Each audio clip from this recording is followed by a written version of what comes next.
Good morning, everyone. It's Thursday morning. This is day 6 for me. Clara is exceptionally chatty this morning, and I'm not sure why. It's a different meow than normal. She sounds a little upset, and I haven't figured it out. I'm gonna say hi. You wanna say bye to everybody? Say hi. Oh, she sees herself in the camera there. There we go. Decided it's an orange juice morning. I'm kind of hoping that the sun will come out and it'll warm up like it's supposed to. It's supposed to be getting up into the 60s here today and tomorrow, which is going to be wonderful. Granted, Saturday it's going to drop down into the 30s again. So Saturday will be interesting. I'm a little slow this morning, a little not quite up to par. I'm still in last night's pajamas. We are going totally braless this morning. I don't know if I'm going to put one on at all today. I don't think I need to. I'm a little nervous about tomorrow. It's the infamous tax appointment. Obvious hesitations are going out to an appointment when we're supposed to be socially isolating and that. But at the same time, I've not gone out like so many people have. I haven't been doing the grocery thing. I haven't been doing the run around thing. I haven't been doing anything. So I'm a little more confident in the germs that I will or won't share. And the letter I got from, last email I got from that office was that they're doing the precautions that they can. But of course, taxes have to be done, whether or not we get this 90-day deferment or whatever it's called. I still have to do them. With the business, I can't do them myself successfully. No, change that. I don't feel confident in doing them myself. I used to feel very confident in doing my personal taxes. I found it to be a nice little game. Weird. I like numbers. They make me antsy when there's a $sign attached to them. But there's just so many complications with like the business aspect. I want to make sure it's done right. And having an advisor is great. So tomorrow's the tax appointment. It is a tiny little office. It's in a more rural area where there are no cases yet, knock on wood. So health-wise, that should be okay, but still it's a little nerve-wracking. You should see what's going on over there. So she's got this scratching mat, and she's supposed to, use it as a scratching mat. No, she likes to run across the floor and dive under it. She definitely has gone from meowy an hour ago to her evening stage of kind of crazy, zoomies. I think it's because I cracked one of the windows open already. All right, so let's see. Last night we did bingo. Learned a few things about the technology. My little recording space here in the dining area at the front of my apartment is apparently too far from my Wi-Fi at the back of the apartment. So lesson learned. When I'm doing Facebook Live, got to make sure I'm closer to the Wi-Fi. All right. So we might do bingo again. We might do another game. I'm actually thinking about seeing if folks are interested in using Zoom to do kind of like a virtual sew-along. So give me some feedback on that if you'd be interested in that. It would mean you'd need to add the app to one of your devices. It could be your phone, your tablet, your computer, whatever. I think it should work on Chromebooks because I was able to access it through Google Play, so that should be fine. It's a small program, small app. I think it was 20-some megabytes, so not huge. Really rather easy to use. We just have to make sure we remember to turn both the video and the audio on. It's what a lot of teachers are using right now to communicate with their classes. But they would give us all a chance to talk to each other live, see each other, say hello, especially those of us that are completely alone at home. It gets a little tough. So I thought today, moving on, I would show you really quick how to make these thread pin balls. So we've got a couple of them here. And I can show you some originals. Turn the tablet back on. It likes to go to sleep. All right, so here's some originals. There. You can see some of them have lots of colors to them, and some of them can be plain. Here you go. So this one's plain. This looks like it's 2 colors on a stand. There you go. And a couple of them have a lot of cords to them too. Come on. Not really. I guess I gotta go the other way. All right. So there's the single color one again. This one's kind of neat because it is actually dated, so that's 1815. Sorry, I think this is in reverse. Lots of colors. Lots of colors and lots of cords. This one's amazing.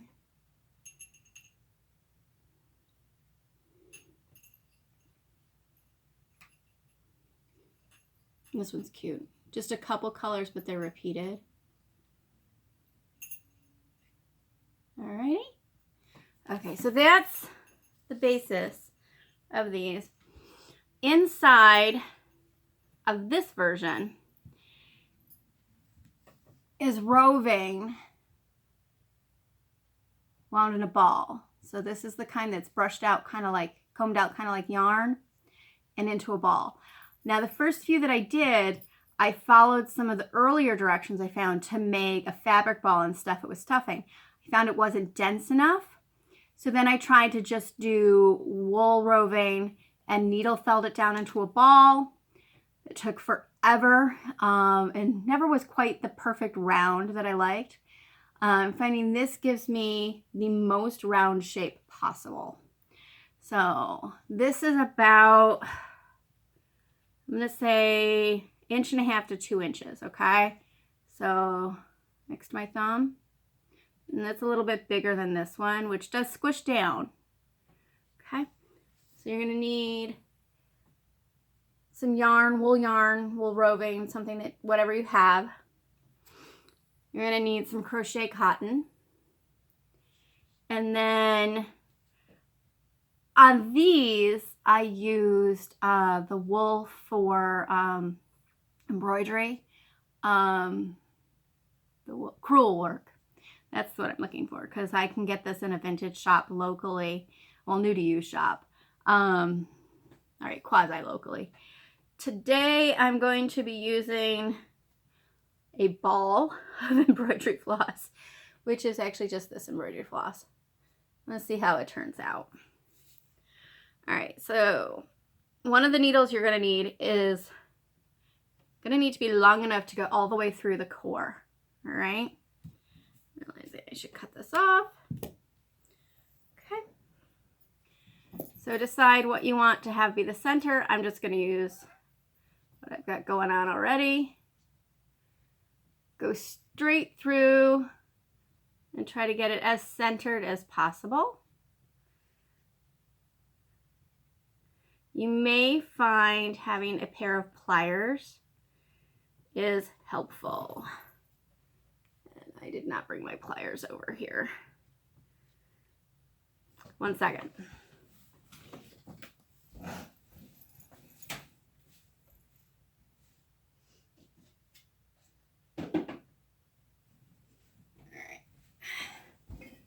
Keeping everybody company? Good girl. All right, so not the pliers I really want, but they're a pair of pliers. These are the needle nose. All right. So see, that does make it a little easier. I definitely suggest the pliers if your hands or fingers have any arthritis in them or aren't very strong, because you are going through a nice big core here of wool. Okay. So basically you're trying to wrap the embroidery floss, wow, not embroidery floss, crochet cotton. Maybe I really should have had caffeine this morning. Around the ball, back through the core center. Gotta remember that You guys need to see what I see. And then have it come out the top. Grab with your pliers and pull it through. The whole idea is to divide this up into equal slices so you can pretend it's an orange if you wish. And if you find out you don't have enough crochet cotton to get in the slices you want, partitions, not a big deal to add more. Okay.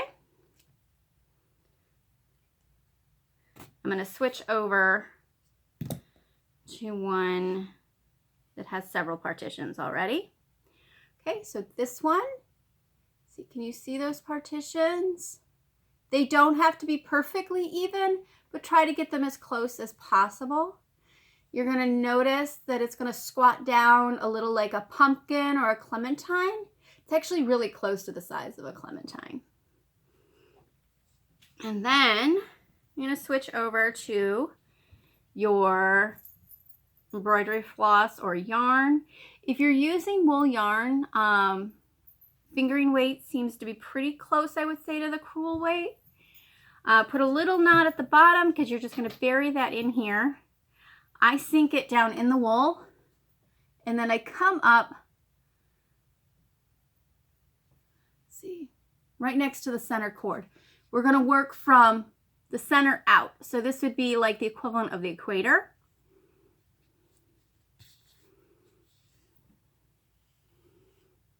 Is that how I did it? No, change that. I'm sorry. We're not going to work from the equator out. Come up to the top. My apologies. Up to the top. So we're going to work from the poles to the equator. I think when I first did it, I worked the other way, and I found I didn't like it as well. I wasn't getting the tight centers. By working from the poles to the equator, you can fuss to get the equator balanced back out. All right, so this is going to be kind of backwards because I'm going to tell you to use the eye of the needle instead of the pointy end. If you have a bodkin, a round bodkin at home, this would be perfect. Okay, so you need to catch, okay, there we go, catch the crochet cotton. It's going to be fun to do this in reverse. All right, come under like this. And then you're going to do the same thing with the next one. This is kind of like if you ever wove the popsicle stars, you know how you would go under and then around and then under and around? Same concept. Okay. All right, can you see that? I hope you can see that.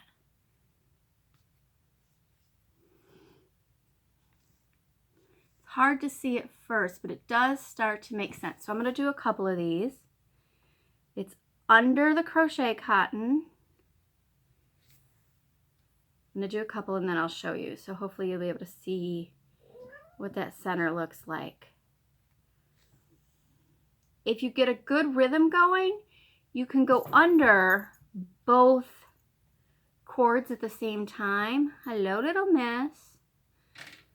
You trying to help? What's out there? Oh, really? No birds yet. And she sometimes has a little feline friend come by. It's a large gray short hair. She doesn't like people, it seems, but she's not skinny, even though she definitely has a winter coat. So I do think she belongs to someone. It just means that someone here in the complex is letting their cat out, which with the density of cars here concerns me.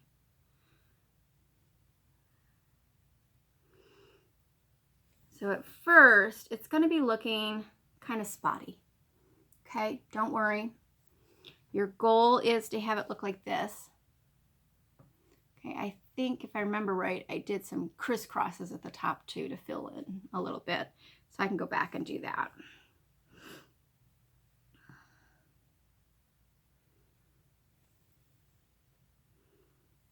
I think with this shinier embroidery floss, it's going to come out a little more like some of the shinier balls that are the originals. And I'm noticing this doesn't fill in quite as thickly as the wool does. So I'm going to have to be careful with getting them nice and snug.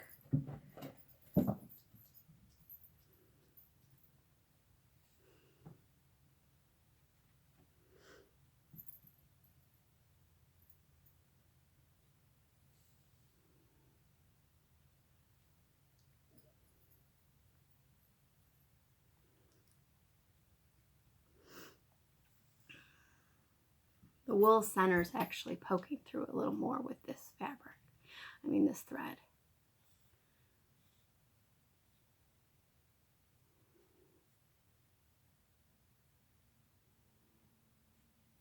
I think I want to hit pause. Yeah, I'm going to hit pause and do some more of these and then come back. Okay, so I'm back. It's probably seconds for you. So let's see. Can you see that? I've gone around a few more times. And the idea is you need to not pull the two cords that you're going around close together as you work, as you weave. But you do need to keep your weaving as tight towards the center, the previous embroidery thread or yarn, so it's nice and close. And you just keep on going until you run out. And then you can either keep going with the same color or switch colors depending on what you have. All right, I am noticing with this, like I said before, the fuzzy wool is coming through. So this would be something where having a solid core base might be advantageous. So to do that, you're going to need to cut 2 circles. Muslin would probably be fine. You could use just any scrap fabric as well because it's going to be covered. I think the firmer, the better. So a quilt weight cotton would probably be good as well. Cut 2 circles. I'm going to say 3 inches would be nice. That'll give you a decent seam allowance. So around most of the circle, turn it right side out and then stuff it very firmly until it looks like a ball. Okay. In that case, you could use almost any stuffing, whether it's wool wadding, roving, polyfill if you have that. Keep in mind though, polyfill doesn't pack down very well. Walnut shells actually work really nicely for pin cushions. I can't tell you what's in the originals from the photos. I've also used scraps from wool fabric. So if you were fringing a shawl recently, if you saved those threads, those work really well. If you have just scraps left over from something you made, you can fringe out those threads and use those. So either of those options would work. So stuff your ball and then sew up the opening. Squeeze it into a nice round shape, of course, and then add your cords like we did to this ball. So I'll keep going on this for the day. I'm finding little projects are better for me right now. I just don't have the focus that I usually do. I don't even make it through a movie. I'm usually somebody that has a very long attention span. Thus the straw millinery. So I've gone, how many days? 6 days, and I've made 1.5 hats. In terms of my straw world, that's abysmal. So mini projects, it is. If you like this little project, let me know. We can do more. Of course, I've got other pin cushions. I've got some of the pen wipers. I'm thinking simple single day things right now. Let me know what you'd like to see. Comment below, of course. All right. Thank you. Have a good day, everybody. I'll share tomorrow what this looks like.